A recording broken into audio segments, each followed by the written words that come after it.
Welcome to our channel Taste My Food.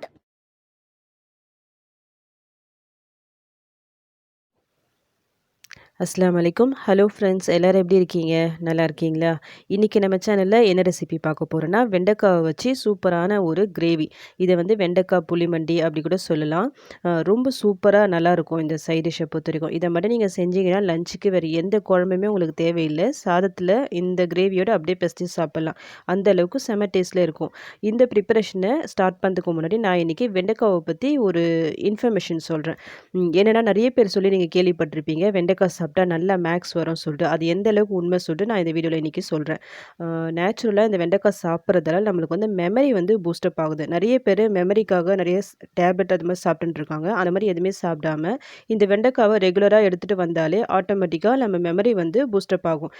Memory boost up ஆனாலே ஆட்டோமேட்டிக்காக நம்மளுக்கு மேக்ஸ் என்ன, Tamil, English, physics, chemistry, biology சொல்லிட்டு எல்லா சப்ஜெக்ட்டுமே நம்மளுக்கு சூப்பராக வந்துடும்.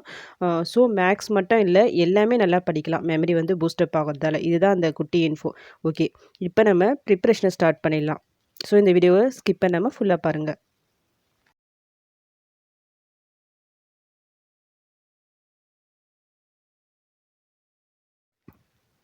இதுக்காக நான் ஒரு 1/4 கிலோ வெண்டைக்காவை இந்த மாதிரி சின்ன சின்னதாக கட் பண்ணி எடுத்து வச்சுருக்கேன். ஒரு வெங்காயம், 2 தக்காளி, கொஞ்சமாக கருவேப்பிலை, ஒரு 2 பெரிய பச்சை மிளகாவை இந்த மாதிரி 2ஆ கட் பண்ணி இந்த மாதிரி நீட்டாக கீறி வச்சுருக்கேன். நெக்ஸ்ட்டு ஒரு பேனில் ஒரு 2 டேபிள் ஸ்பூன் அளவுக்கு நான் எண்ணெய் போடுறேன். இது எதுக்காகனா, இந்த வெண்டைக்காய் கட் பண்ணி வச்சுருக்கோம் பார்த்தீங்களா, வெண்டைக்காய் அதை வந்து இந்த எண்ணெயில் ஜஸ்ட்டு வதக்கி எடுக்க போகிறோம். ஏன்னா வெண்டைக்காயில் வந்து நேச்சுரலாகவே அந்த வழவழப்பு தன்மை கொஞ்சம் இருக்கும். இந்த மாதிரி நம்ம வதக்கி எடுத்துகிட்டு அதுக்கப்புறமா கிரேவி பண்ணும்போது அது கொஞ்சம் கூட இருக்காது. ஸோ ஒரு 5 நிமிஷம் இதை வதக்கி எடுத்துடலாம்.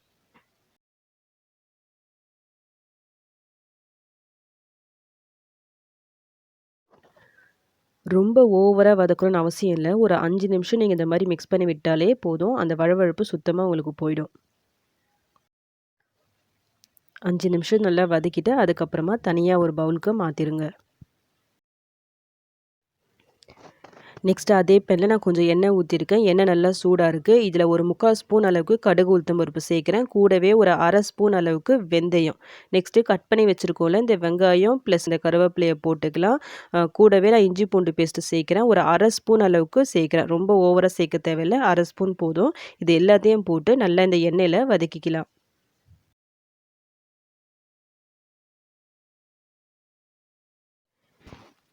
இது எல்லாம் ஓரளவுக்கு வதங்கின உடனே இப்போ நம்ம மசாலாவை இதில் ஆட் பண்ணிக்கலாம். நான் எந்த அளவுக்கு இதில் மசாலாவை சேர்த்துருக்கேன்னா, ஒரு 1 1/2 ஸ்பூன் அளவுக்கு தனி மிளகாய் தூள், ஒரு 1 ஸ்பூன் அளவுக்கு தனியாத்தூள், 1/4 ஸ்பூன் அளவுக்கு மஞ்சள்தூள். இதை போட்டு ஒரு 2 நிமிஷம் இந்த எண்ணெயிலே வதக்கிக்கலாம்.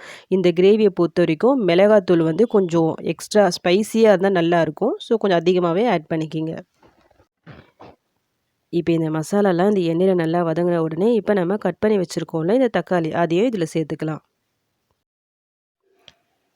நாம போட்ட தக்காளி எல்லாம் நல்லா வதங்கி வந்தாச்சு. நெக்ஸ்ட்டு இப்போ நம்ம புளி தண்ணிய சேர்த்துக்கலாம். நான் எந்த அளவுக்கு புளி தண்ணி இதில ஆட் பண்ணியிருக்கேன்னா, ஒரு பெரிய லெமன் சைஸ் அளவு புளிய நான் ஊற வச்சிருந்தேன். அத கரைச்சு தான் இதில சேர்த்துருக்கேன். இதுக்கு தேவையான அளவு சால்ட்டும் போட்டுக்கலாம். நெக்ஸ்ட்டு நம்ம கட் பண்ணி வச்சிருந்தோம்ல அந்த பச்சை மிளகா, அதையும் இந்த ஸ்டேஜில போட்டுட்டு நல்லா மிக்ஸ் பண்ணி விட்டுக்குங்க.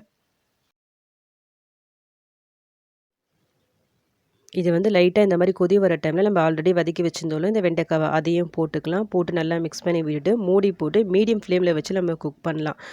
இந்த கிரேவிய பொறுத்தவரைக்கும் எண்ணெய், காரம், புளி இது எல்லாம் கொஞ்சம் எக்ஸ்ட்ரா இருந்தா நல்லாயிருக்கும். ஸோ அதுக்கேத்த மாரி எல்லாத்தையும் ஆட் பண்ணிக்கிங்க.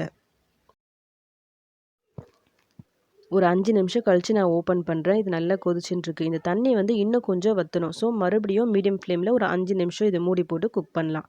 இதுவரைக்கும் நம்ம சேனல சப்ஸ்கிரைப் பண்ணாதவங்க ப்ளீஸ் சப்ஸ்கிரைப் பண்ணிக்கங்க. அப்படி நீங்க சப்ஸ்கிரைப் பண்ணும்போது பக்கத்துல பெல் ஐகான் இருக்கும். அத கிளிக் பண்ணி ஆல் சொல்லிட்டு ஒரு ஆப்ஷன் வரும். அதையும் செலக்ட் பண்ணி வச்சுக்கிங்க. அந்த மாரி நீங்க செலக்ட் பண்ணி வைக்கும்போது தான் அடுத்தடுத்து போடக்கூடிய வீடியோஸ் வந்து உங்களுக்கு நோட்டிஃபிகேஷனா வரும். ஒரு 5 நிமிஷம் கழிச்சு நான் ஓப்பன் பண்ணுறேன். பாருங்க இந்த தண்ணியெல்லாம் நல்லா வத்தி கிரேவி நல்லா திக்காகி வந்தாச்சு. அவ்வளோதான். இப்போ நம்மளுக்கு வெண்டைக்காய் கிரேவி ரெடி ஆயிடுச்சு. நம்ம ஸ்டவ்வை ஆஃப் பண்ணிக்கலாம். ஆல்ரெடி நம்ம சேனல்ல இந்த வெண்டைக்காய் ஃப்ரைல 2 விதமா நான் வீடியோஸ் அப்லோட் பண்ணியிருக்கேன். அந்த வீடியோவ பார்க்காதவங்க ப்ளீஸ் போய் செக் பண்ணி பார்த்துக்கங்க. இந்த வீடியோ உங்களுக்கு பிடிச்சிருந்தா லைக் பட்டன ப்ரெஸ் பண்ண மறந்துடாதீங்க.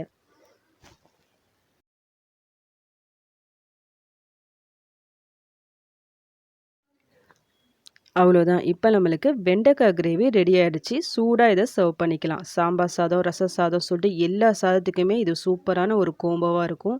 எந்த குழம்புமே நீங்க செய்ய தேவையில்ல. ஜஸ்ட் சாதம், இந்த கிரேவிய நீங்க செஞ்சு வச்சாலே போதும். நீங்க வடிச்ச எல்லா ரைஸுமே காலியாயிடும். அந்த அளவுக்கு டேஸ்ட்ல இருக்கும்.